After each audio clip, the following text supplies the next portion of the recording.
जय हो।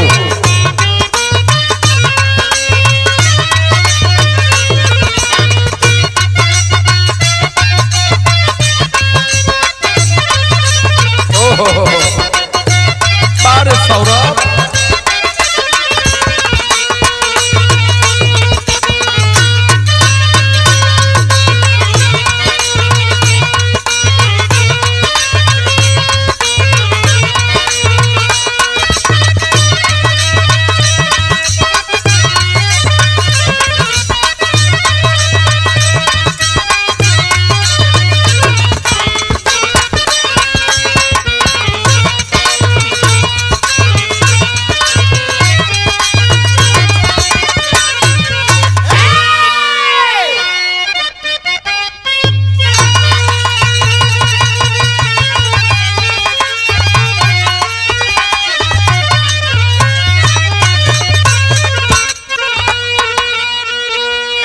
ऐ मेरे भारत के बहुजन समाज 85 मूल निवासी के सम्मानित साथियों, ये गीत जा रही है वोट चोर गद्दी छोड़, नहीं तो एकरे आगे कुछ कह तो ढेर भभाई, क्योंकि भारत में डेमोक्रेसी है, भारत में जमहूरियत है और भारत में लोकतंत्र है। संविधान के बाद अगर मनमानी करने का प्रयास करोगे,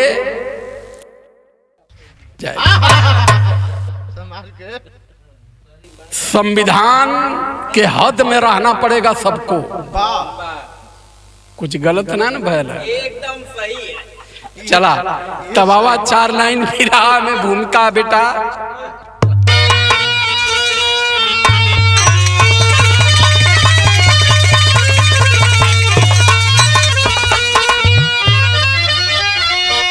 कहूँ क्या कहानी बीजेपी की यारो, ऊपर से आउर या भीतर से बाउर, कहती है कुछ ना बताती बहुत है, दिखती है नेक दिल नियत है आउर।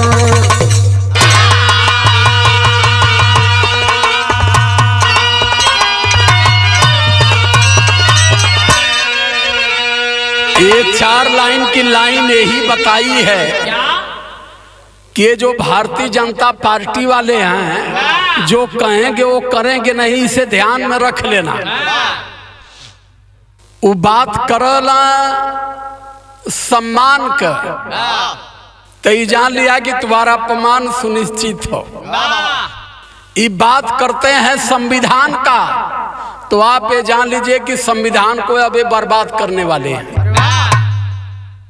ये मदारी है, मदारी जानते हैं जो डम डम डम डम डमरू बजावे ना, आज जनता के गोलिया के अपन गाली करल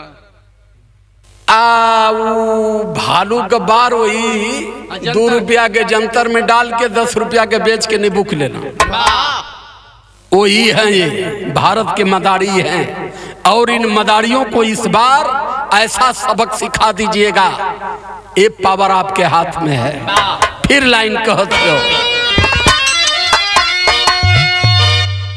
इनका नियम है पहले तो मजहब से लफड़ा लगाकर, फिर ये पीएम से है सत्ता में आई, करे वोट चोरी भी और सीना चोरी, ज्ञानेश गुप्ता करता बेवफाई।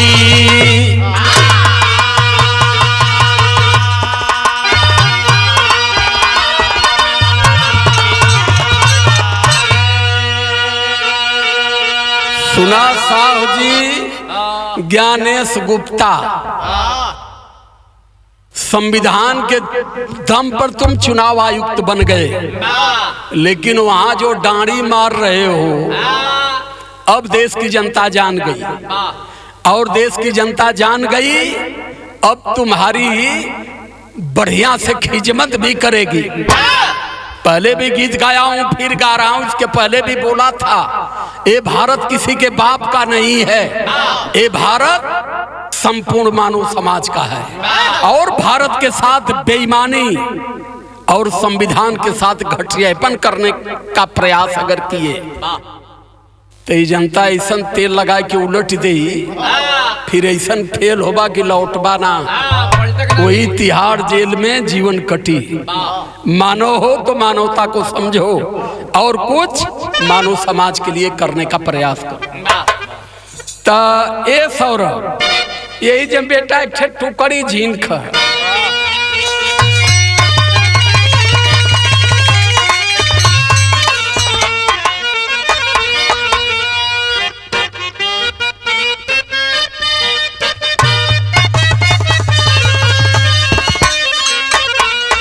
यही है का हो,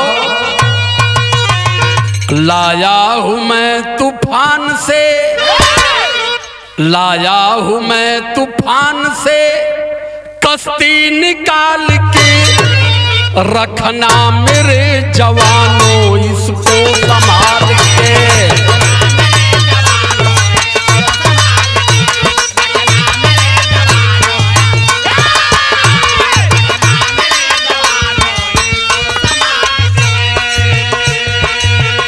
लेकिन बिरहा की अस्थाई लाइन है, संदेश है, ये देश किसी के बाप का नहीं है और भारत के वोटर किसी के गुलाम नहीं है, इसलिए समझा रहा। क्या है?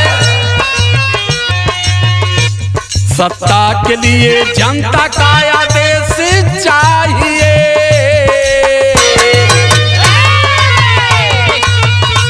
सत्ता के लिए जनता का आदेश चाहिए, शांति का भाव सेवा संदेश चाहिए।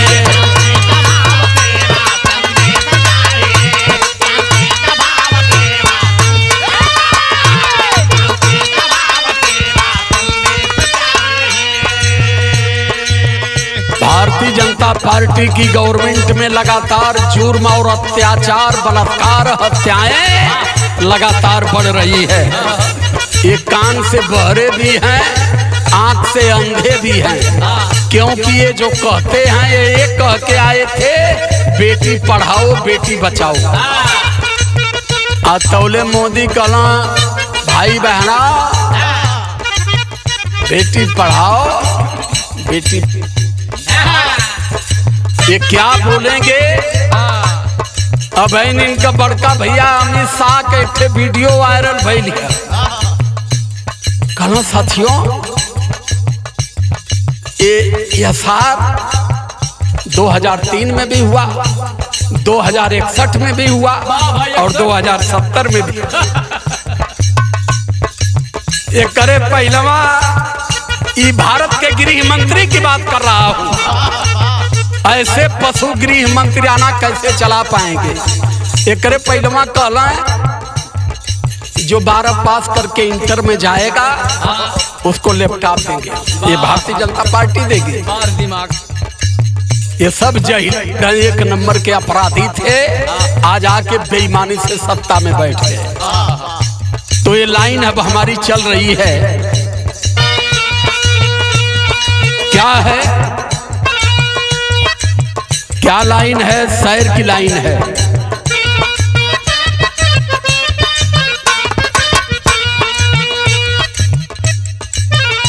वादा किए मोदी की सत्ता में आऊंगा,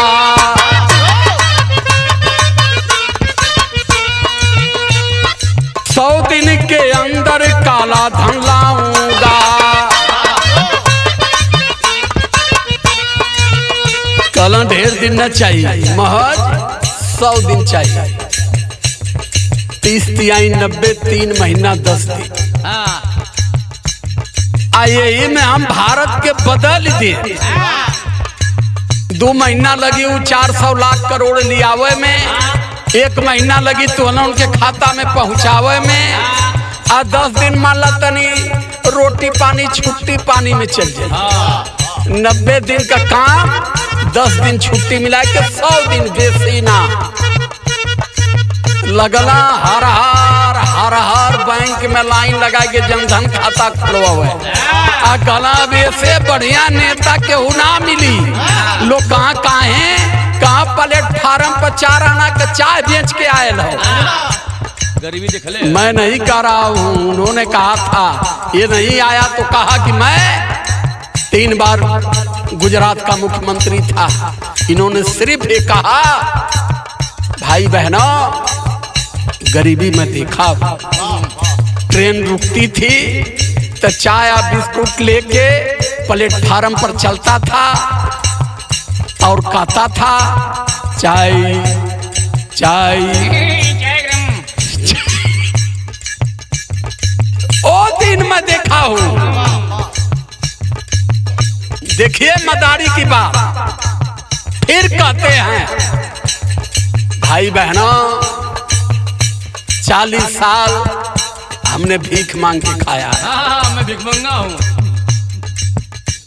फिर कहा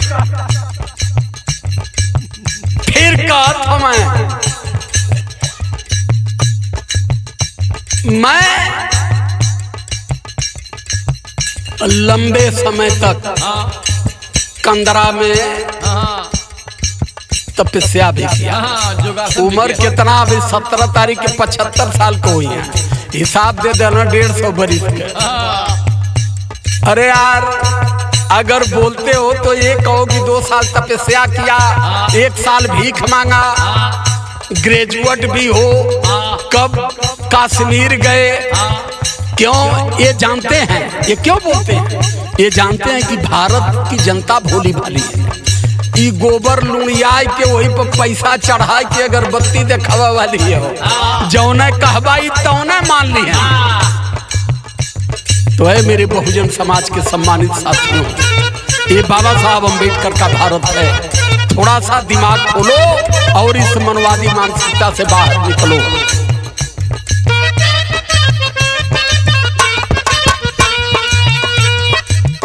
गरीबी भागी जब 15 लाख लाएंगे। गरीबी भागेगी जब 15 लाख लाऊंगा।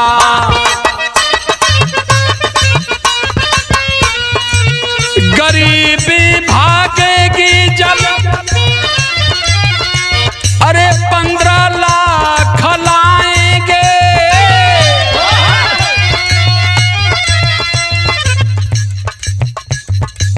सभी कहने लगे कि मोदी को जिताएंगे।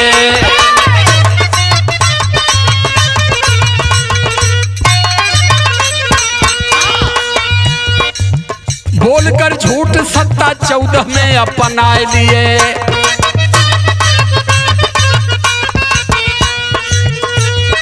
अरे बैठ कर कुर्सी पर नोटबंदी भी करवाए दिए।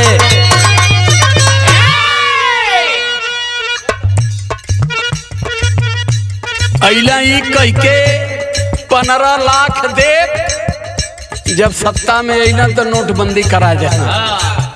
कला काला धन लिया हुआ कि एक पैड़ा है, एकरी खातिर कितना दिन मंगना है? सिर्फ 60 दिन। आ कल 60 दिन में काला धन नहीं आया तो जिस चौराहे पर चाहना वही मुझे जूता जूता पीटना। ये मोदी का शब्द मेरा नहीं है। 60 दिन बीत गए, सारी करेंसी आ गई, कोई फर्क नहीं मिला। तो कहला कि अब हम नया भारत के चक्कर में दरअसल लगा है।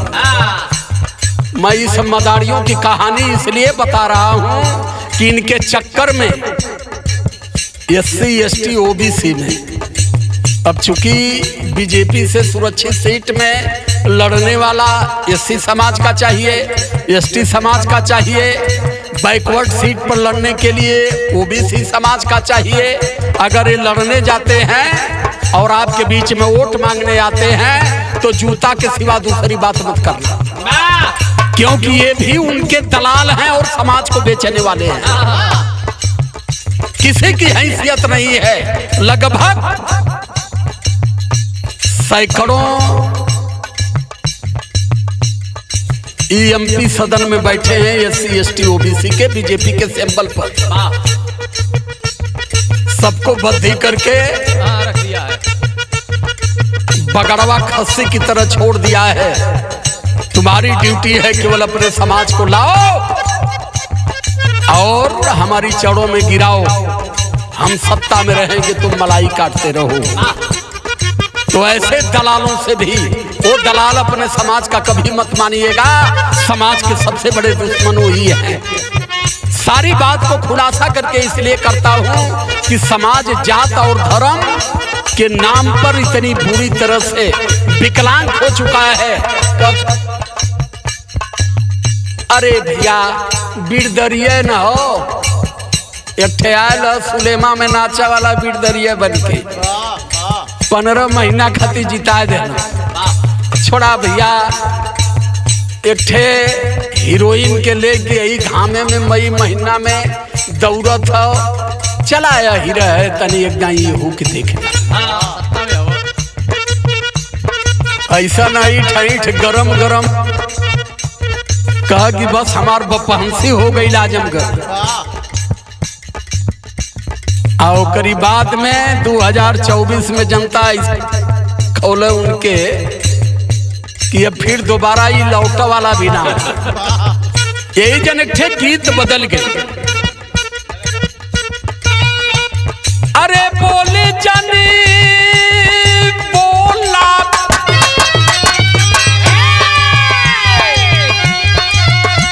अरे बोल जाने बोला हो, बोल जाने बोला, पपिहरा हरि का बोल जाने बोला।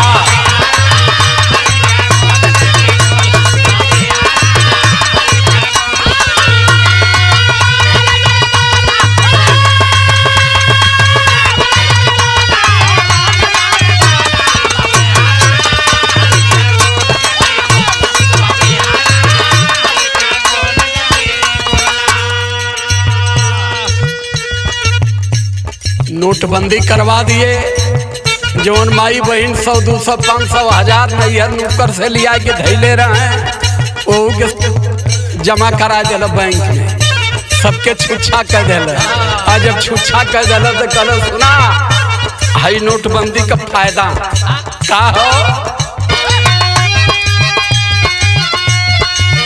नोटबंदी का फायदा गिनाई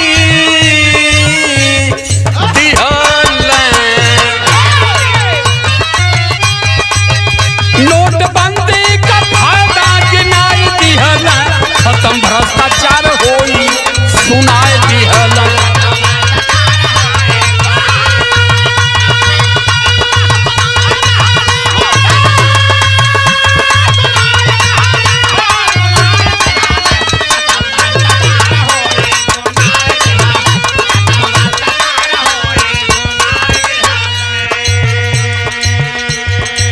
ऐसे मौका पे इन्होंने नोटबंदी किया कि संपूर्ण भारत के किसानों, नौजवानों, गरीबों को तबाह कर दिया। इनके नोटबंदी का असर कहां कहां हुआ, कितना जाने का रुकल शादी ब्याह हो,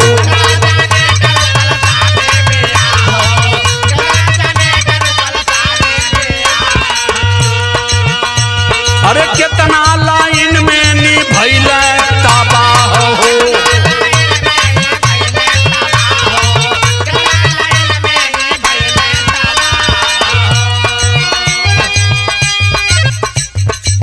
नोटबंदी लगा दिए, नोट बदलने में, नोट निकालने में कितनी लोगों की शादियां टल गई।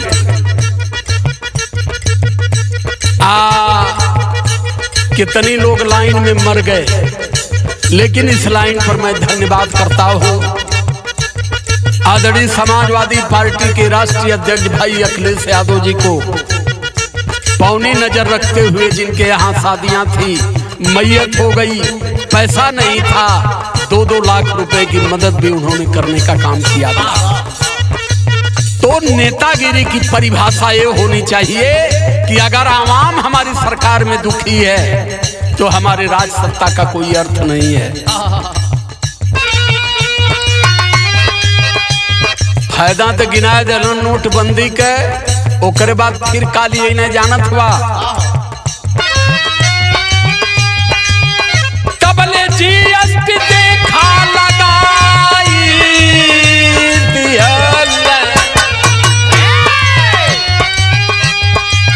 और नोटबंदी भाई, पैसा तो 1 रुपया खाता में ना आया, 28% जीएसटी देलन सीधे।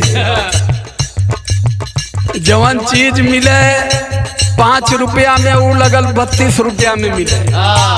ये बता कि 28% सीधा टैक्स लग गया। इस यहाँ को समझ नहीं है।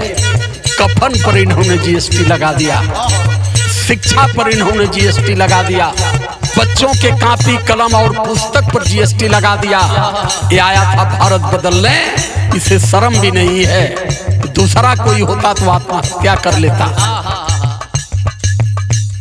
गीत सुनने वाले सभी साथियों से अपील करूंगा कि ज्यादा से ज्यादा इस गीत को लोगों में भेजिए और सुनाइए लोगों को कि भारतीय जनता पार्टी कैंसर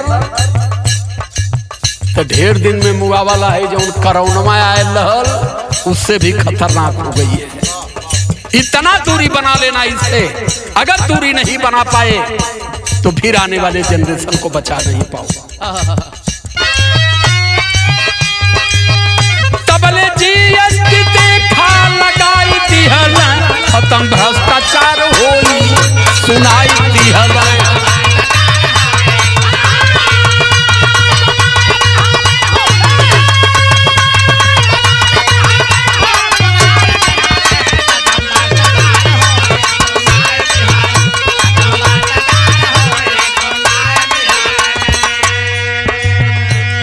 चौदह से 19 आवता और 15 लाख तना मिलल, लेकिन 28% जीएसटी ठोक दिए।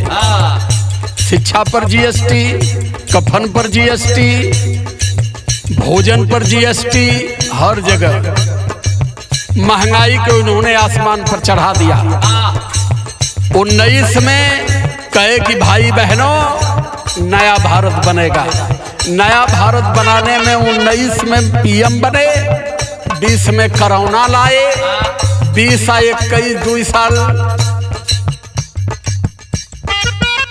वो भय का कहल जलाओ के केहू हकबंदी कहाला, केहू चकबंदी कहाला।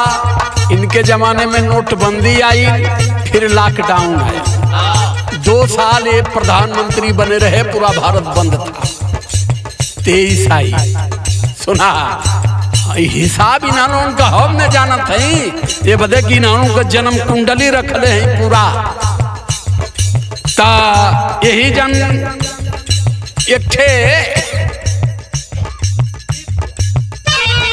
हाई रे लिया पैरन पिया कलिए जाए हो।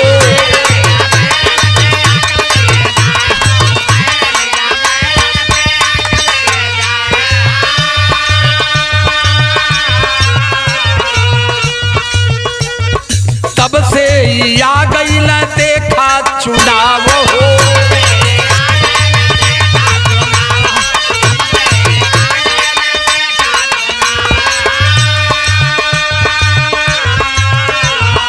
तबले फिर से चुनाव गयल देखाया।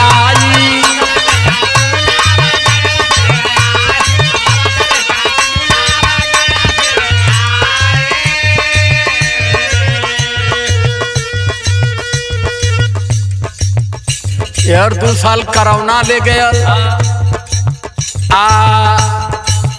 नया भारत बनावे में धीरे धीरे 23 आ गया, चुनाव बच गया 1 साल। अरे पहले का वादा एको पूरा ना कइले।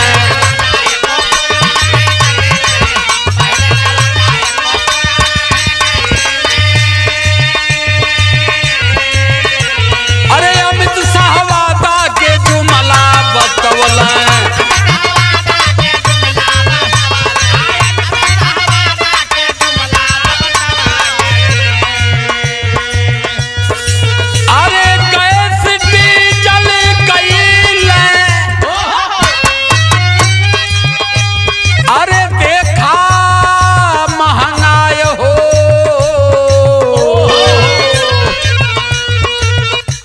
जीएसटी ठेल देला, 65 का डीजल 100 गया, 70 का पेट्रोल 100 पार गए, 400 का सिलेंडर 1100 गया।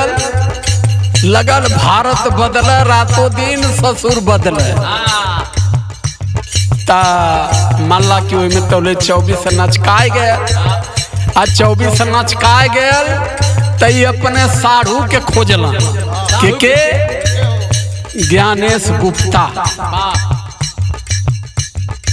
ज्ञानेश गुप्ता राजनाथ सिंह के गृह मंत्रालय में भी रहे। फिर अमित शाह जब राजनाथ जी जब रक्षा मंत्री थे तो उनके रक्षा मंत्रालय भी देख रहे थे। ओकरे बाद अमित कला यार गाड़ी ना चलत हो तो फिर गृह मंत्रालय में आ गई। कई मंत्रालय इन्होंने भारतीय जनता पार्टी की गवर्नमेंट में संभाला। आज जब 24 आयल कला वैसे बड़ा डांडी मरवा कानून न मिली, तब एक चुनाव आयुक्त बनाए। और चुनाव आयुक्त जब बनाए तो इनको चुनाव जिताने के लिए लाखों लाख वोटों की चोरी किया। सबसे ज्यादा अगर संविधान का कोई हत्यारा है तो ज्ञानेश गुप्ता है। फांसी की सजा भी इससे कम होगी, क्योंकि बाबा साहब अम्बेडकर के त्याग बलिदान और संविधान के साथ इन्होंने घटियापन किया। अब आग पकड़ल देश में ही जानत ना कि हमान इतना चालाक है कि हमान का चालाकी के पकड़ ही न पाए। तो ये सौरभ लिया ये गीतिया बेटा चेंज कर दिया जाए। एक आवा हो चला सौरभ तनी आवा बेटा। तो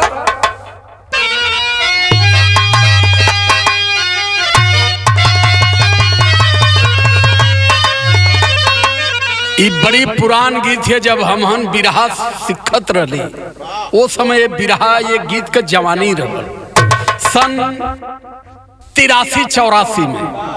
अरे मत कहा पैदल 37 किलोमीटर मेला रेल दे तब मोबाइल रहल ना। ता वो समैया बियाह हो जा बचपन में, गौना हो 4 साल 5 साल 9 साल बाद। तो जब धीरे धीरे कुल तनी जब उधरेंग होखा है तब वो कुल मेला ठेला में जाए कि वो आवत होई इहो जाए, इहो पाव भर तेल दाब के चुआवत, पान खाए के पिचकारत। वो अपन खोजत है का जानी कहीं लौका मेला में का लौकी। बचपन का बियाह बैलस जानी कहाँ पैबा की कौन हो। तो हमारी ज्ञान एक देवलास का मेला लगाला मास्टर छठ पर। अरे मत कहा छठ पर लगाला मेला 4 दिन रहा। आ वो अगल बगल वाले वही समय अपन काम बनावे।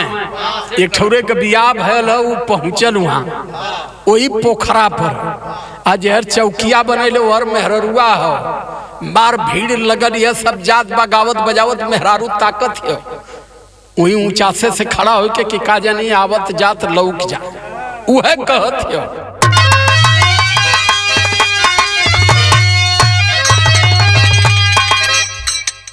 अरे लखते होई है हो,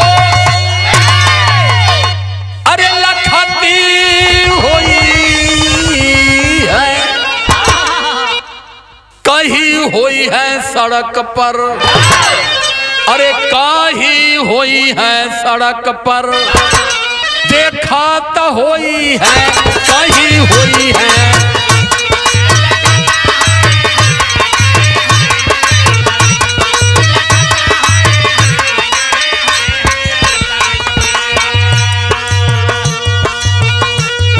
गाना का लाइन हो 24 में वादा कैले का सबके पक्का मकान मिली आ लाइटरिंग मिली। तो लाइटरिंग का मिशन तो पहले से रहा। अरे चाहिए कि पहले भोजन का व्यवस्था करा। अरे भाई पहले मला केहू खाई पी तब न कुल्ला फराक। तो ये भोजन की व्यवस्था नहीं किया, लाइटनिंग की व्यवस्था किया पहले। ये बदे बड़ी गंदगी होती है, चूंकि वो समय सूचना विभाग में रहली, बड़ा कार्यक्रम सरकार के इनके लाइटनिंग के प्रचार करे के हम कैली, लेकिन उपजिया गई तो छोड़ दे कि हम झूठ मूठ प्रचार न करें।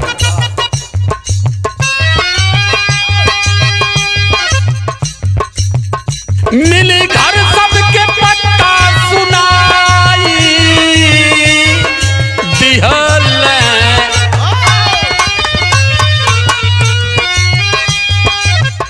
मिली घर सबके पत्ता सुनाई दिहल, सड़क गड्ढा मुक्त होई बताए दिहल।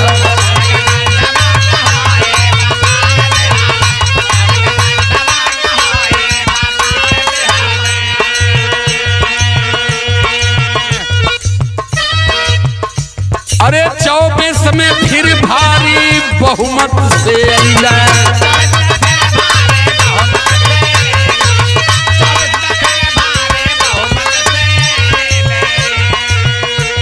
अरे 19 में फिर भारी बहुमत से अइला।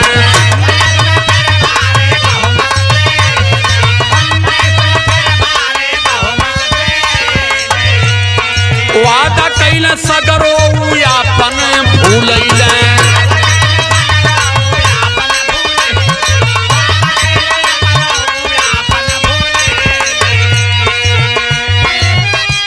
अरे कितनी के जेल पहुंचाई दिहल रे बाबू, कितनी के जेल पहुंचाई दिहल, सड़क गड्ढा मुक्त होली बताए दिया।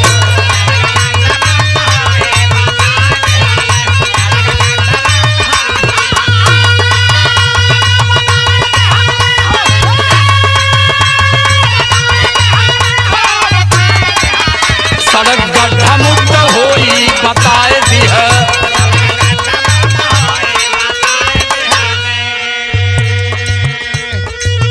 ता अब धीरे धीरे इहो कटल। 24 में चुनाव आयल, कल अब की बार 400 पार। जान गए कि लड़बक हम भारत में ये बहन गोबर से मुक्ति ना ले पौल, बहन गणेश के पूजत हमें एकदमा पारी मारा अपना पेल के 400 पार करा। आज जब 400 पार 3/3 बहुमत हो जाई, वही लगले संविधान हटाए के मनुस्मृति लिया के पूजा करा। इनकी प्लान ये थी, लेकिन मैं धन्यवाद देता हूँ बहुजन समाज को, भारत के मूल निवासी 85 समाज को कि आप लोगों ने रोक दिया। 400 पार जाते जाते 250 भी पार नहीं हो पाए, देश का संविधान बच गया। तो जब देश का संविधान बच गया ता अब 24 में ललकार शुरू भई। कैसे भई? एक गीत ही जे लगा,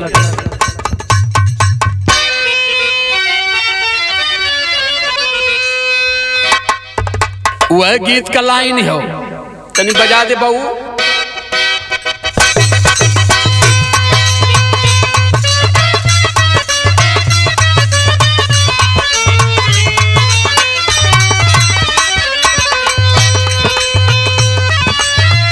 एक ठे लंठ रह, हाँ बड़की मोबाइल वालन के का कहीं जौन बीमारी हो, बड़की मोबाइल चलावत हमें जौना होता तौना बतियावत हमें।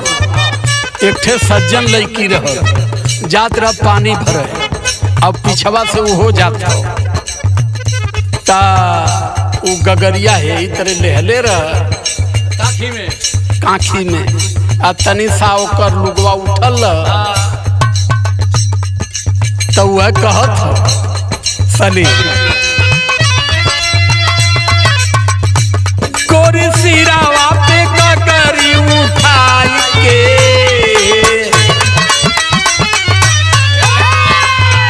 हे गोरी सिरावा पे ककरी उठाई के, जालू बल खाई के, जालू लचकाई के हो।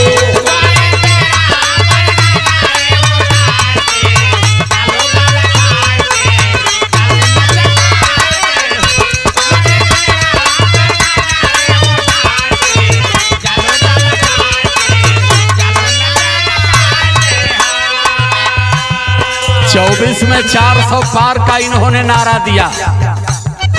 तो जितना ओबीसी में कुछ मौर्य समाज, कुछ राजभर समाज, कुछ यादव समाज, वो बड़ो बड़ो होल्डिंग टांग टांग लगा देना।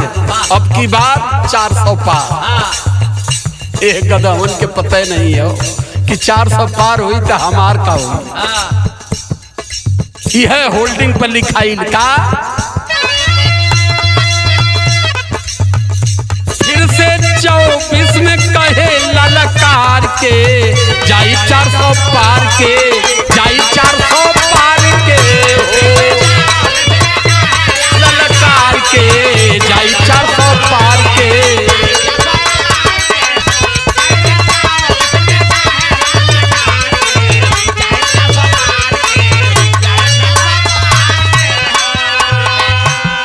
धन्यवाद देता हूँ आदरणीय कवि श्री सूबेदार यादव जी को और आपकी सोच को और आपकी कलम को। कितनी बारीकी से आपने खोज करके निकाला इसे। भाजपा का लोग देव हो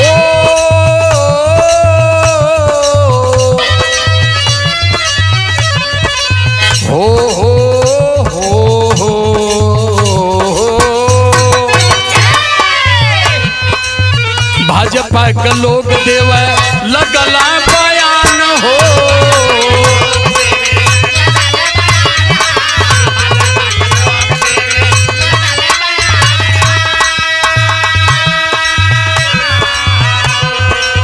चार 400 सीट पाके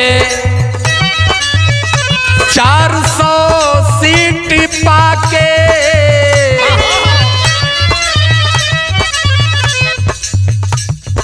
400 सीट पाके हम बदलब संविधान हो।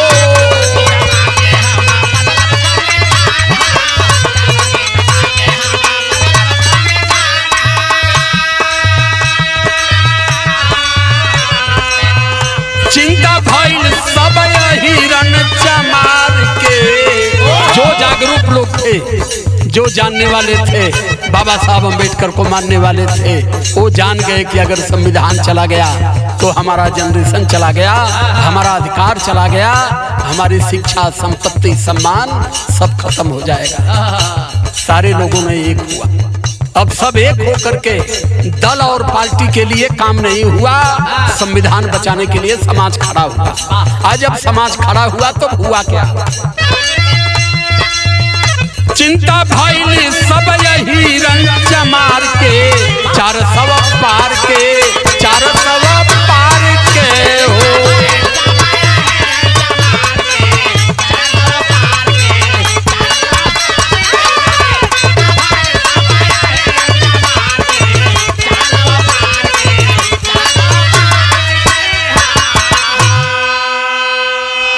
बहुमत से काफी नीचे आ गए, लेकिन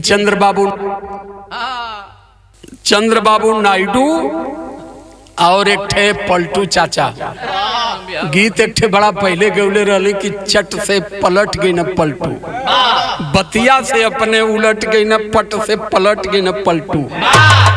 बिहार के लोगों ने कहा था कि सर एक पलटू पर गीत गा दीजिए। हमने गीत गाया था, काफी सम्मान भी लोगों ने दिया, सुना। तब पलटू एक थुन्नी, चंद्रबाबू नायडू दूसरी थुन्नी, तीसरी थुन्नी आरएसएस, चौथी थुन्नी पाया बीजेपी रहबे कई। कैसो कैसो बन गई, आ जान गई कि अब हमहन का केहू कुछ 29 लेना कपाई। लेकिन बिरहा सुनने वाले साथियों को बता दे रहा हूं कि आने वाले अगले महीने में 17 से पहले मोदी हटा दिए जाएंगे, ये हमारी गारंटी है। 17 के बाद अगस्त सितंबर, 17 सितंबर के बाद मोदी देश के पीएम नहीं होंगे। अगर बीजेपी में कोई पीएम रहेगा तो या तो गडकरी रहेंगे या नहीं तो राहुल गांधी बनेंगे। ये मेरी गारंटी है, मेरी भविष्यवाणी है, इसे जान लीजिए। क्योंकि 15 को इनको बहुमत सिद्ध करना है। सरकार इनकी समय अल्पमत में चल रही है। अब चूंकि बड़ी मीडिया ढोकल मीडिया घूम घूम के खबर बना वाले शांत हैं, सोशल मीडिया को कोई सुनता नहीं, जो सुनता नहीं वो समझता नहीं। मैं तो सब जान रहा हूं, तो इसलिए बिरहा में टेरी लगले सौरभ।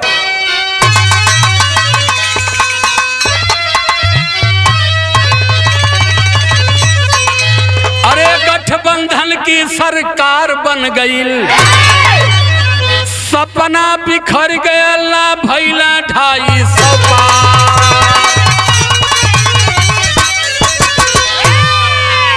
400 पार करत करत 250 पार बिना कपनो नीचे में अटक गईला। ता पहपट के लाइन में कहना है,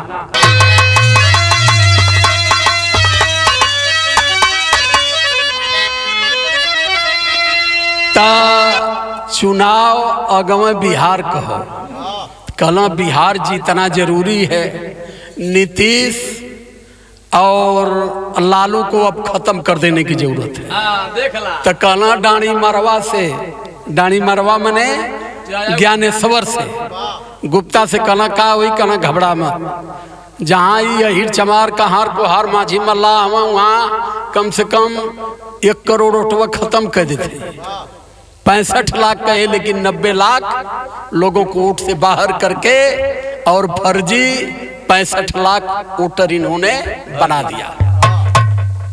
देखा बताइला 3 छुपाए न छुपे चोरी हत्या, ये बदे की चोर जहाँ चोरी कह के भागाला तो गोड़वा का निशानियां वही रहे, वही निशानी से यार बंदा सब लगल रहना पकड़ना कि 65 लाख लोगों को मत से हटा दिया गया है और 65 लाख फर्जी वोटर बना दिए गए हैं बिहार कब्जा करने के लिए। पोल खुलल, अब देखा है जो चलत है हमार लाइन बतावत।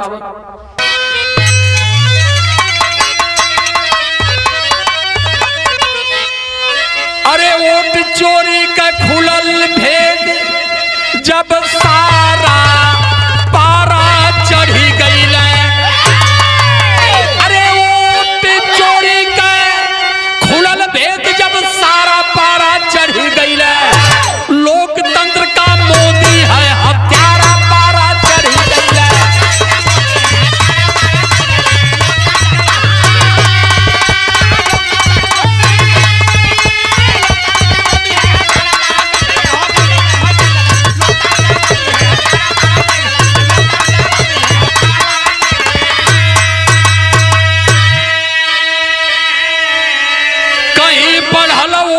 फर्जी कहीं दिए कटवाई हो, बिहार के तो वोटर लिस्ट के कितना बात बताई हो। अरे 65 लाख तब कैले नाम किनारा पारा चढ़ी गईले। अरे लगा गुजने बिहार में तब नारा पारा चढ़ी गईले।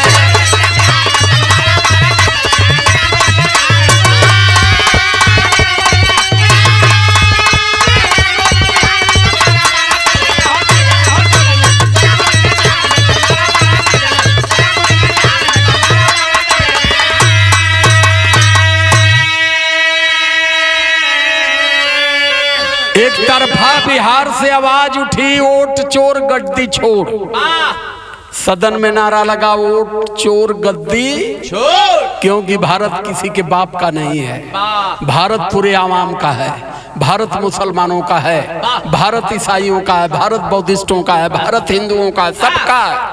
लेकिन भारत को बपहंसी समझना बंद कर दो। आल्हा का लाइन हो,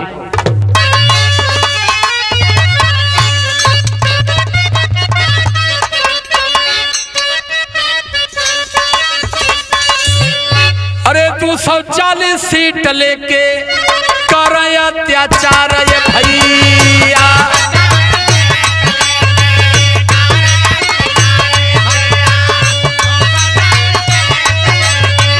कर अत्याचार पूरा बहुमत तब बदलते संविधान।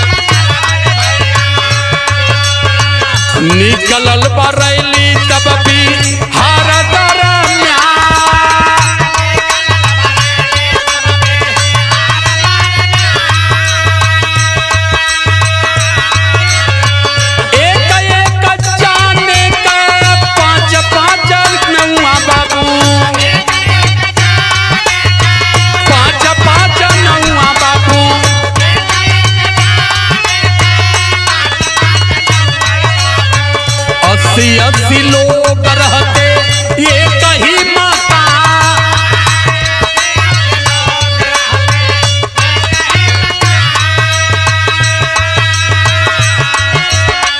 ओ गया अधिकार बाबा साहब हमरो दिहला भैया।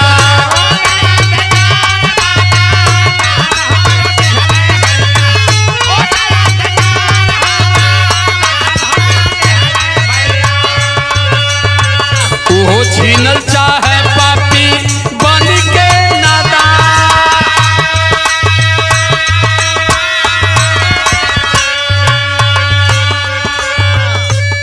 एक घर में 80 लोग जांच भइल तो वहाँ छेड़ी बनाते रहा। आदमीन का पता नहीं जेकर नाम हो ओकर वोटर लिस्ट में ना हो।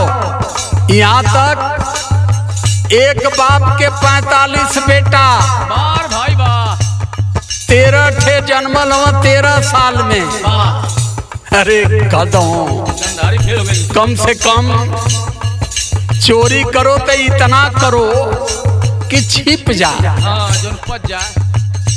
ये बाबा साहब अम्बेडकर का भारत है और बाबा साहब अम्बेडकर का लिखा हुआ कॉन्स्टिट्यूशन है। इसी कॉन्स्टिट्यूशन की शपथ लेकर के चुनाव आयुक्त बैठा, पीएम मोदी बैठे, लेकिन इस संविधान के साथ इतनी बड़ी गद्दारी। किस खून से पैदा हो तुम लोग? जीवन भर राजा रहोगे, मरोगे नहीं। अगर राजा एक बार संविधान बना दिया, स्वयं मोदी जी कहे थे कि अगर बाबा साहब अम्बेडकर अगर भारत में नहीं होते, उनका संविधान नहीं होता, तो आज भी मैं बुढ़ौती में किसी प्लेटफार्म पर पकौड़ा और चाय छानता हूँ। ये मोदी जी का बयान है, मेरा नहीं है, स्वयं उन्होंने कहा था। लेकिन उस महामानव, उस भगवान की विचारधारा के साथ इतनी बड़ी गद्दारी किसके लिए कर रहे हो? मेरी न लइका घूमे दुअरिका। बतावा ले, अगर दूठे लइका रहता तभी को का करता।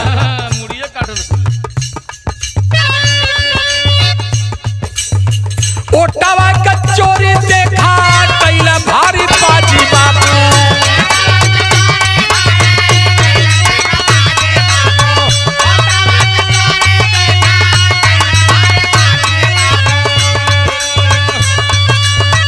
देशवा का लोकतंत्र होला बराबर।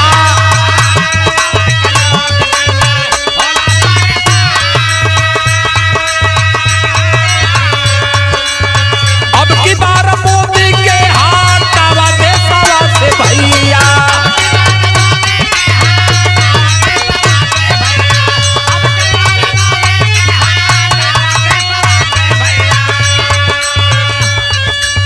लेके आवा बहुजन का भैया तरीका।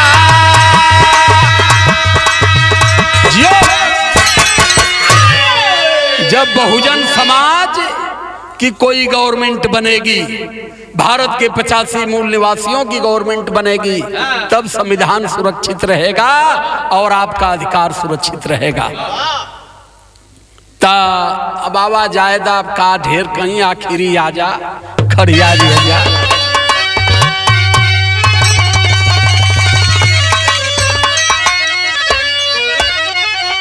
अरे वोट चोरी का अब के सरकारी ना बनी, केहू के बाप का बपौती बिहार ना बनी।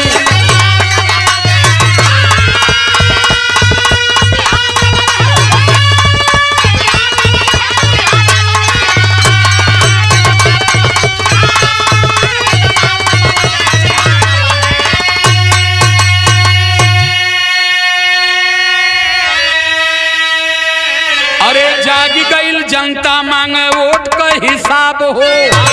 मोदी और ज्ञानेश के अब आवा ना जवाब हो।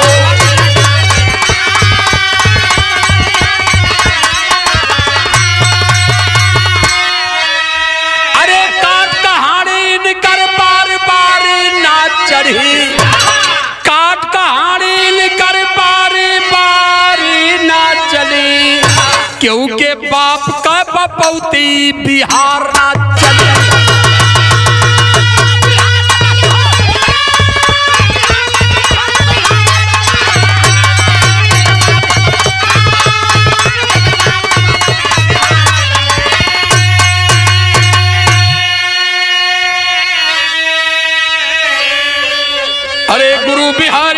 पत्तू के दिल में बड़ा कलेश, कथन करे कभी सूबेदार, चोरी से चली ना देश हो।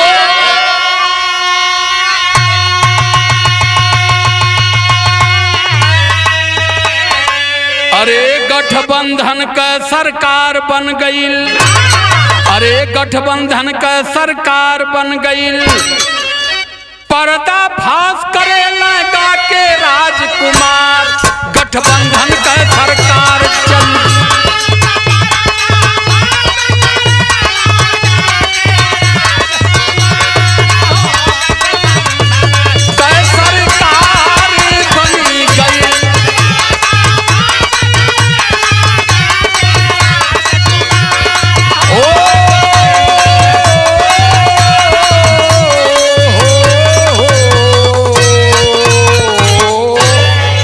सादर जय भीम, नमो बुद्धाय, जय संविधान, जय भारत।